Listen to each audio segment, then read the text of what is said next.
L'art peut-il avoir le droit d'être sexiste? L'art peut-il avoir le droit d'être raciste? Voilà, pour moi, c'est exactement la même question. Bien sûr que non, il n'y aura pas une exception culturelle d'un droit à polluer par l'art.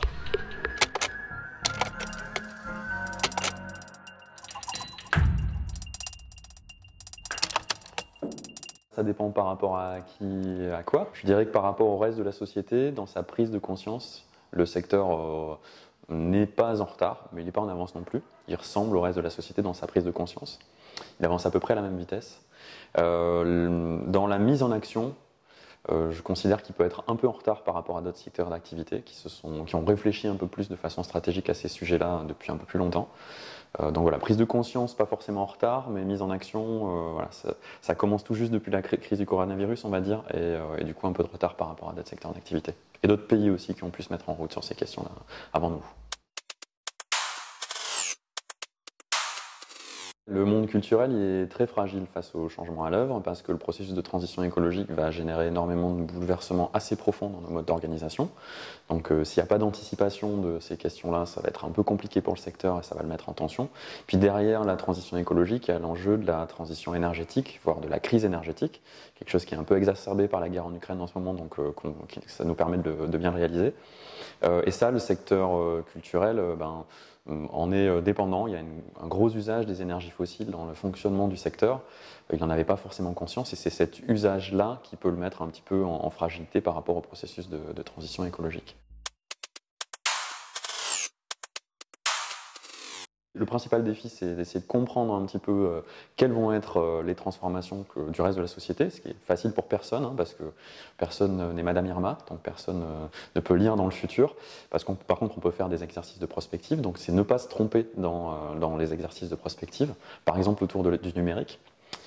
Et puis, du coup, les risques, ça va être des risques beaucoup économiques et de résilience économique pour le secteur. Ils sont multiples, les risques économiques. Déjà, il y a des risques potentiellement d'arbitrage, c'est-à-dire que là, en ce moment, par exemple, la hausse du coût de l'énergie fait que les budgets des collectivités sont contraints, et donc il peut y avoir une tentation des collectivités territoriales d'arbitrer en défaveur de la culture pour protéger et sanctuariser d'autres types de budgets, par exemple le chauffage des lycées. Donc ça, c'est un premier type de risque. Il y a des risques liés au changement climatique beaucoup plus concrets. Par exemple, cet été, on a vu des festivals annulés, des festivals de musique annulés pour la première fois à cause de canicules dans les Charentes. C'est le Free Music qui a été annulé. Il y a eu les Eurocaines de Belfort où il y a 2 jours d'annulés à cause d'une tempête. Donc ça c'est un risque. Les risques indirects qui sont liés à ces risques météorologiques, le fait que les assureurs vont commencer à ticker pour assurer les événements culturels. Voilà, si on a des primes d'assurance qui coûtent de plus en plus cher ou des assureurs qui se désengagent, voilà, ça génère un risque nouveau pour les porteurs de projets culturels. Voilà, il y a toute une typologie de risques qui serait trop long de détailler en 2 minutes, mais qui sont souvent, très souvent liés à des enjeux économiques derrière. Il y a évidemment une grande diversité selon le type de filière dont on parle.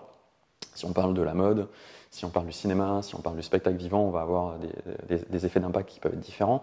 Si on devait généraliser et globaliser, ce qu'on voit quand même, c'est que globalement, les enjeux de transport et mobilité ressortent très fort comme une des premières sources d'impact dans quasiment toutes les typologies de projets. Puis assez rapidement derrière, mais assez loin derrière aussi, on va avoir ce qui va être lié au bâti, énergie, chauffage du bâti notamment, et puis alimentation électrique des projets, donc tout ce qui est lié à l'énergie finalement. Le numérique, qui vient assez vite aussi derrière, selon qu'on est sur des projets pas du tout numérisés, ça va pas impacter beaucoup, mais de plus en plus on voit des secteurs et des filières qui se numérisent très très fort, la musique, le cinéma, et on pense que d'ores et déjà les impacts, par exemple dans le cinéma, sont supérieurs, les impacts numériques sont supérieurs à tous les impacts en production en amont des films. Donc voilà, c'est un gros enjeu la numérisation et le numérique et les impacts du numérique. Et puis l'alimentation est assez vite aussi un sujet en termes d'émissions de gaz à effet de serre. En règle générale, c'est toujours plus ou moins 10% des projets. Qu'est-ce qu'on donne à manger aux artistes avec lesquels on travaille? Qu'est-ce qu'on donne à manger au public qu'on invite? Et notre modèle très carné, il est très émissif. Donc voilà, il explique pourquoi dans les bilans de gaz à effet de serre, ça ressort assez fort.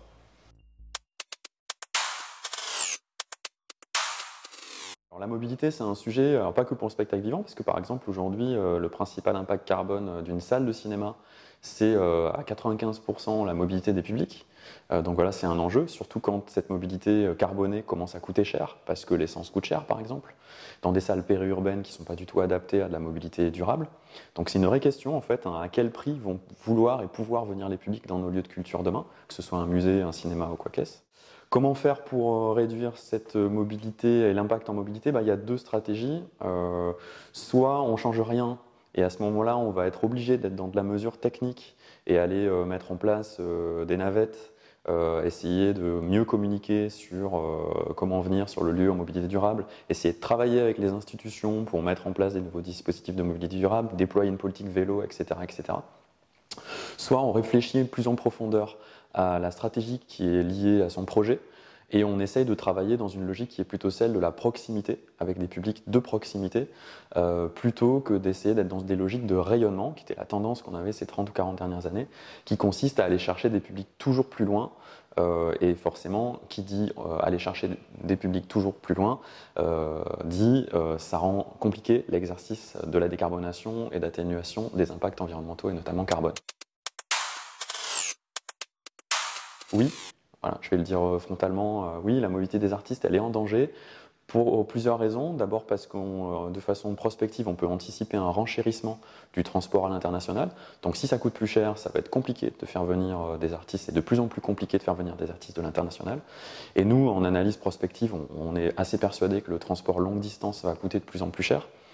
Le deuxième paramètre, c'est la tentation qu'on peut avoir dans le processus de transition écologique, justement par l'entrée de proximité, d'appliquer la clé de proximité à la mobilité des artistes et de se dire, ah ben tiens, finalement, pour résoudre le problème de l'impact carbone de la culture, on ne va plus travailler qu'avec des artistes en proximité. Et là, effectivement, de façon systémique, c'est efficace pour réduire les impacts carbone. Par contre, selon nous et selon moi, je ne suis pas tout seul à dire ça, ça vient dégrader les propositions culturelles qu'on peut. En tout cas, ça peut venir dégrader les propositions culturelles qu'on amène. Donc voilà, il y a ce risque qui est la tentation du repli sur les territoires, et qui est aussi un risque politique. Parce qu'aujourd'hui, il y a une envie de certains courants politiques d'utiliser la transition écologique comme un prétexte pour faire du repli, et qui est très caricaturé par la position du Front National et du Rassemblement National autour de l'écologie enracinée. C'est ça que ça veut dire l'écologie enracinée, hein, c'est qu'on se replie sur un territoire et du coup on limite les impacts par le processus de repli. C'est pas ce que nous on défend, on pense qu'il est possible de tenir une trajectoire de décarbonation de moins 80% d'émissions de gaz à effet de serre, donc qui colle à l'accord de Paris, tout en maintenant une forme de circulation des artistes à l'international, en changeant des choses, en basculant sur la modalité ferroviaire, par exemple, en termes de mobilité continentale, en travaillant sur la mobilité intercontinentale, sur moins de mobilité et mieux de mobilité, des artistes qui bougent moins souvent, qui restent plus longtemps sur les territoires, qui rencontrent vraiment les publics. L'art peut-il avoir le droit d'être sexiste? L'art peut-il avoir le droit d'être raciste? Voilà, pour moi, c'est exactement la même question. Bien sûr que non, il n'y aura pas une exception culturelle d'un droit à polluer par l'art. Non, cette question de la transition écologique va être intégrée comme un tabou par nos sociétés. Et donc il va y avoir, à mon avis, le même processus qui a lieu sur les questions d'égalité femmes-hommes, les questions de genre. Il y aura des choses qui seront devenues intolérables au plateau.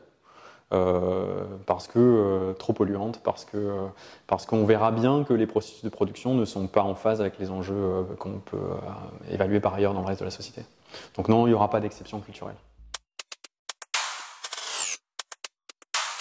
Je pense qu'il y a une difficulté très humaine à passer de la donnée rationnelle, brute, que peuvent nous fournir les scientifiques et que les scientifiques nous fournissent depuis longtemps sur ces sujets-là, à quelque chose de beaucoup plus incarné, incorporé, charnel, qui est le truc qui, nous humains, qui ne sommes pas du tout un être rationnel, mais juste un être rationalisant, ça va nous permettre de nous mettre en action. Voilà. Ce qui nous permet de nous mettre en action, c'est l'émotion, la mise en mouvement, l'émotion. Donc je pense que c'est là où l'art et la culture peuvent être agissantes de façon un peu différente de la communauté des ingénieurs avec lesquels je bosse. C'est qu'ils vont agir sur d'autres leviers que le levier de la rationalité, qui est encore une fois trop faible et impuissant. Quand je regarde mon propre parcours, ce qui m'a fait accélérer dans mon processus de transition personnelle et professionnelle, c'est le fait qu'il ait fait 46 degrés chez mes parents en 2019. Voilà, j'ai vécu dans ma chair les vignes qui brûlaient autour de moi, et ça a généré quelque chose d'extrêmement puissant qui a été un moteur d'action. Et c'est bien plus puissant qu'un tableau Excel ou un graphique extrait du 6e rapport du GIEC, bien qu'encore une fois, on a besoin de ces outils-là.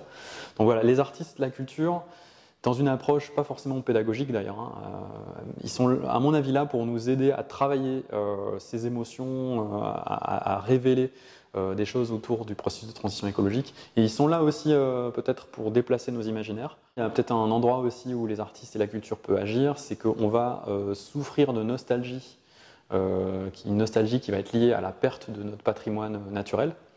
On appelle ça la solastalgie hein, dans les milieux de la transition environnementale. Et il me semble que les artistes et la culture et l'art peuvent nous aider à finalement faire des deuils, à finalement accepter les nouveaux paysages et les nouveaux patrimoines qui vont être fabriqués par le changement climatique et la perte de ces anciens patrimoines historiques pour nous. Voilà, ça je pense que l'art et la culture va nous aider finalement à passer la difficulté émotionnelle de ce moment.